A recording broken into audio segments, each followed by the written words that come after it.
नमस्कार, जय हिंद भावांनो. यारो मुंबई आर्मी रॅली भरती 2024 तर पहा यारो मुंबई आर्मी रॅली भरतीत आज पहिला दिवस होता. तर आज 28 नोव्हेंबरला जे यारो मुंबई आर्मी रॅली भरती झाली. तर मी जे तुम्हाला अगोदरपासून सांगत आलो होतो की तुम्ही ह्या चुका करू नका, तर त्या परत चुका तुम्ही जे ह्या भरतीमध्ये केल्या. तर 28 नोव्हेंबरला जे विद्यार्थी मित्रांनो यारो मुंबई आर्मी रॅली भरतीचं ग्राउंड झालं. तर एका चुकीमुळे जे विद्यार्थी मित्रांनो 40% मुलांना डायरेक्ट घरी पाठवण्यात आलं. तर मुलांनी कोणकोणत्या चुका केल्या 28 नोव्हेंबरला, तुम्हाला कोणकोणत्या गोष्टीचं लक्ष ठेवायचं आणि एका बॅच मध्ये किती मुलं ते सोडत आहे यारो मुंबई आर्मी रॅली भरतीला, आणि एका बॅच मधून किती मुलं घेतल्या जात आहे, एक्सिलेंटची किती मुलं घेतल्या जात आहे, सेकंड ग्रुपची किती मुलं घेतल्या जात आहे, आणि ग्राउंडच्या अंदरची प्रोसेस काय, त्या ठिकाणी 1600 मीटर रनिंग साठी काय टाइम देण्यात येतात, त्याचबरोबर जे एक्सिलेंट मध्ये किती मुलं घेतले, सेकंड ग्रुप मध्ये किती मुलं घेतले, टोटल जे विद्यार्थी मित्रांनो 28 नोव्हेंबरला एका बॅच मध्ये 100 मुलं सोडले आणि 100 पैकी किती मुलांना घेतलं, तर हे तुम्हाला माहिती सांगणार आहे. आणि ग्राउंडच्या अंदरची प्रोसेस काय आहे, त्या अंदर काय काय या ठिकाणी चेंजेस करण्यात आला ग्राउंडच्या अंदर. 28 नोव्हेंबरला यारो मुंबईची आर्मी रॅली भरती कशा प्रकारे झाली हे संपूर्ण माहिती तुम्हाला आजच्या व्हिडिओच्या माध्यमातून सांगणार आहे. आणि ग्राउंडच्या अंदर रनिंग काढल्यानंतर कोणकोणते डॉक्युमेंट त्या ठिकाणी चेक केले जात आहे आणि गेट पाशी कोणकोणते डॉक्युमेंट चेक केले जात आहे, तर संपूर्ण माहिती तुम्हाला सांगणार आहे. 28 नोव्हेंबरला यारो मुंबई आर्मी रॅली भरती कशा प्रकारे झाली सुरुवातपासून शेवटपर्यंत. तर आजचा व्हिडिओ खूप महत्त्वाचा होणार आहे. व्हिडिओ शेवटपर्यंत बघा आणि व्हिडिओला आताच लाईक करा. नमस्कार विद्यार्थी मित्रांनो, माझी नोकरी कॉर्नर युट्यूब चॅनलवर मी गोपाल अनखळे तुमचं सर्वांचं सहर्ष स्वागत करतो. तर मित्रांनो, व्हिडिओचा थंबनेल बघून तुमच्या लक्षात आलं असेल की आपला व्हिडिओ कोणत्या टॉपिकवर होणार आहे. व्हिडिओ सुरू करण्याच्या आधी आपल्या युट्यूब चॅनलला सबस्क्राइब करा, जेणेकरून प्रत्येक भरतीचे अपडेट तुमच्यापर्यंत सर्वात आधी पोहोचेल. आणि जास्त करून यारो मुंबई आर्मी रॅली भरतीच्या रिलेटेड जास्त व्हिडिओ आपल्या चॅनलवर अपलोड करत असतो. हा विद्यार्थी मित्रांनो, काल 28 नोव्हेंबरला यारो मुंबई आर्मी रॅली भरती झाली. सर्वात पहिले मुलांनी कोणत्या चुका केल्या ते तुम्हाला सांगून देतो. जेव्हा गेटच्या अंदर एंट्री झाली त्या ठिकाणी यारो मुंबईला, तर सर्वात अगोदर गेटच्या अंदर एंट्रीच्या वेळेस जे त्या ठिकाणी रात्री 12 वाजतापासून जे त्या ठिकाणी 3 डॉक्युमेंट चेक केला जात आहे. एंट्रीच्या वेळेस जे त्या ठिकाणी गेट पाशी ते 3 डॉक्युमेंट ओरिजिनल चेक केला जात आहे. एक आहे आधार कार्ड, त्याचबरोबर आपलं हॉल तिकीट, त्याचबरोबर जे नोटरी त्याला ॲफिडेविट म्हटलं जातं. हे 3 डॉक्युमेंट नसेल तर डायरेक्ट घरी पाठवलं मुलांना. ठीक आहे, ज्यांनी नोटरी केली नाही तर ते डायरेक्ट घरी मुलांना त्यांनी पाठवून दिलं. एक लक्षात ठेवा, तर ह्या चुका तुम्हाला करायच्या नाही. ज्यांनी सुद्धा नोटरी केली नसेल यारो मुंबई आर्मी रॅली भरतीला, तर आजच्या आज नोटरी करून घ्या. आताच्या तुम्ही नोटरी करून घ्या, कारण की नोटरी या ठिकाणी खूप इम्पॉर्टंट आहे. गेट पाशी एंट्रीच्या वेळेस ज्या विद्यार्थी मित्रांनो त्या ठिकाणी नोटरी चेक केला जात आहे, एक लक्षात ठेवा. ठीक आहे, तर सर्वात अगोदर त्या ठिकाणी हे डॉक्युमेंट चेक केल्यानंतर विद्यार्थ्यांना ग्राउंडच्या अंदर एंट्री दिली जात आहे. आणि एंट्री दिल्यानंतर फक्त त्या ठिकाणी मुलांना बसून ठेवलं जात आहे आणि त्या ठिकाणी बॅचा होत आहे. ठीक आहे, तर आणखीन जे मुलांनी कोणकोणत्या चुका केल्या तर ते तुम्हाला सांगतो. तर काय मुलांनी या ठिकाणी 28 नोव्हेंबरलाच मुलं या ठिकाणी आले, त्यांचं ग्राउंड झालेलं होतं, तर त्यांना डायरेक्ट घरी पाठवण्यात आलं. तर सांगायचं एवढंच की आर्मी भरतीची जी प्रोसेस आहे ही 1 दिवस अगोदरपासून चालू होते. ज्यांचं 28 नोव्हेंबरला ग्राउंड होतं तर ते मुलं 27 नोव्हेंबर पासूनच रात्रीपासूनच त्या ठिकाणी रात्री 8-9 वाजतापासूनच 27 नोव्हेंबर पासून त्या ग्राउंडवर हजर होते. तर सांगायचं एवढंच की भरतीला 1 दिवस अगोदर तुम्हाला पोहोचायचं आहे. तर आज काही मुलं 28 नोव्हेंबरला आले, भरती झाल्यावर त्या ठिकाणी आले, तर त्यांना डायरेक्ट घरी पाठवण्यात आलं. ते संपूर्ण फेल झाले मुलं. तर मी तुम्हाला 1000 वेळा सांगितलंय की 1 दिवस अगोदर आपल्याला आर्मी भरतीला जायचं आणि नोटरी आपल्याला सोबत न्यायच्या. मी तुम्हाला सांगून सुद्धा तुम्ही परत तेच चुका केल्या. तर जे 40% मुलांना जे घरी पाठवण्यात आलं डायरेक्ट. ठीक आहे, तर ह्या चुका तुम्हाला जे येणाऱ्या दिवसामध्ये करायचे नाही आहे. तर सर्वात अगोदर विद्यार्थ्यांना गेटच्या अंदरात एंट्री दिली रात्री कालपासूनच. एंट्री दिल्यानंतर सर्वात अगोदर त्या ठिकाणी 100-100चे ते बॅचा बनवून राहिले.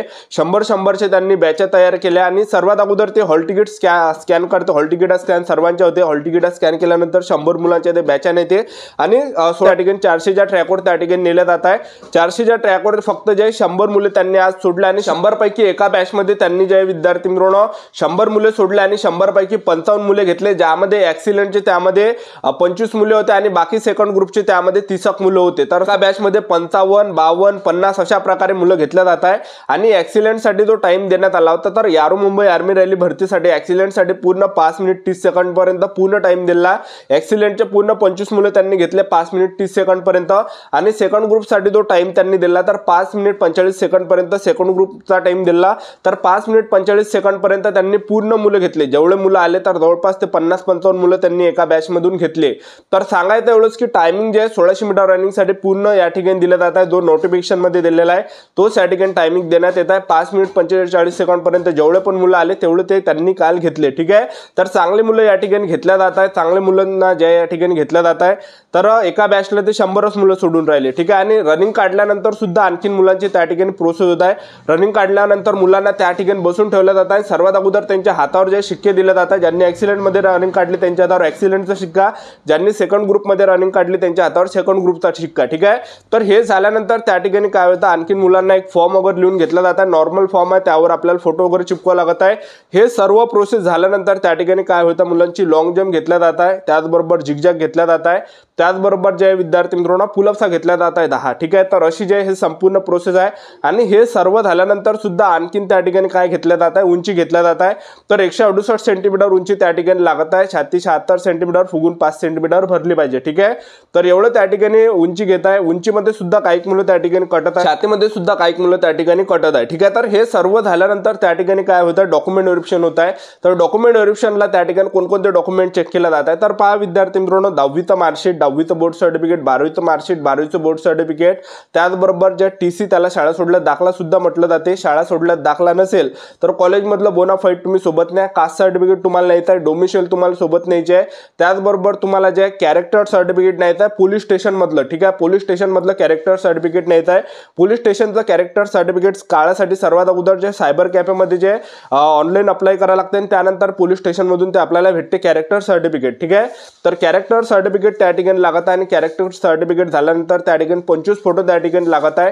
त्याचबरोबर जे विद्यार्थी मित्रांनो हे झाल्यानंतर आणखीन सुद्धा त्या ठिकाणी काय होत आहे, सरपंचाचा रहिवासी दाखला, पोलीस पाटलाचा रहिवासी दाखला, हे सर्व डॉक्युमेंट त्या ठिकाणी लागत आहे. आणि मेन म्हणजे नोटरी त्या ठिकाणी लागत आहे. सर्वात महत्त्वाचं जर कागदपत्र कोणतं असेल तर ते आहे नोटरी. तर नोटरी तुम्हाला वकिलाबादची न्यायची आहे. नॉन ज्युडिशियल स्टॅम्प पेपर म्हणून तुमच्याजवळ एक फॉर्म आहे, ठीक आहे. तुम्ही जेव्हा आर्मीचा फॉर्म भरला होता तर तुमच्याजवळ एक फॉर्म आहे, तुम्ही चेक करून घ्या. त्या फॉर्मवर नॉन ज्युडिशियल स्टॅम्प पेपर म्हणून असं लिहिलेलं आहे. तर तो फॉर्म घेऊन आपल्याला वकिलाजवळ जायचा आणि त्याला म्हणायचं की मला नोटरी करून दे. तर तो तुम्हाला बरोबर नोटरी करून देते 100 ते 200 रुपयामध्ये. नोटरी या ठिकाणी खूप इम्पॉर्टंट आहे. नोटरी त्या ठिकाणी कंपल्सरी आहे, ठीक आहे. तर ज्यांनी सुद्धा आतापर्यंत नोटरी केली नसेल तर आताच तुम्ही जा, आताच्या आता, ज्यांचं सुद्धा उद्या ग्राउंड असेल किंवा आज असेल, आताच्या आता तुम्ही चालले जा वकिलाजवळ आणि त्याला म्हणा की मला नोटरी करून दे. तर तो तुम्हाला बरोबर नोटरी करून देत त्यावर नॉन ज्युडिशियल स्टॅम्प पेपरवर. तर तो तुमच्याजवळ फॉर्म आहे, तर तो फॉर्म न्यायचा वकिलाजवळ, वकिलाच्या घरी जायचं. असं नाही की बा कोर्टामध्ये जावं लागेल. कोणत्या वकिलाच्या घरी जायचं, तुम्ही कोणत्याही जिल्ह्यातले असेल तर प्रत्येक जिल्ह्यामध्ये जे विद्यार्थी मित्रांनो वकिलाचं घर असते आणि त्याच्या घरासमोर जे विद्यार्थी मित्रांनो ते काळ्या कलरची पाटीस लागली राहते की ॲडव्होकेट म्हणून, आणि ॲडव्होकेट इथं नोटरी करून भेटणार आहे. तर त्याच्या घरी जायचं आणि त्याला म्हणायचं की मला नोटरी करून द्या म्हणा ह्या फॉर्मवर, ते बरोबर देते, ठीक आहे. 100 ते 200 रुपयात तुम्हाला नोटरी करून भेटणार आहे. तर नोटरी खूप इम्पॉर्टंट आहे. त्या ठिकाणी गेट पाशी जे विद्यार्थ्यांना घरी पाठवल्या जातात ज्यांनी नोटरी आणली नाही त्यांनी, ठीक आहे. आणि ज्यांचं 29 नोव्हेंबरला ग्राउंड आहे यारो मुंबईचा, तर त्या मुलांना जे 28 नोव्हेंबरला आज या ठिकाणी जे ग्राउंडवर हजर राहावं लागणार आहे रात्री 7 वाजेपर्यंत, ठीक आहे. तर ह्या चुका तुम्हाला करायच्या नाही. आज भरपूर मुलांनी चुका या ठिकाणी केल्या, तर ह्या गोष्टीत तुम्हाला लक्ष ठेवायचं. तर चांगले मुलं या ठिकाणी घेतल्या जातात, टाइम सुद्धा चांगला दिले जात आहे. 1600 मीटर रनिंगसाठी 100 मुलं ते सोडून आले आणि 100 पैकी आज 55 मुले त्यांनी घेतले, ठीक आहे. तर आपलं YouTube चॅनल सबस्क्राईब करून ठेवा. वेळोवेळी अपडेट मी तुम्हाला यारो मुंबई आर्मी रॅली भरतीबद्दल देत राहणार आहे. ही होती संपूर्ण महत्त्वाची माहिती. आजचा व्हिडिओ आवडला असेल तर व्हिडिओ लाईक करा, शेअर करा, सबस्क्राईब करा. आजच्यासाठी इथंच थांबतो. भेटा नेक्स्ट व्हिडिओमध्ये. जय हिंद, जय भारत.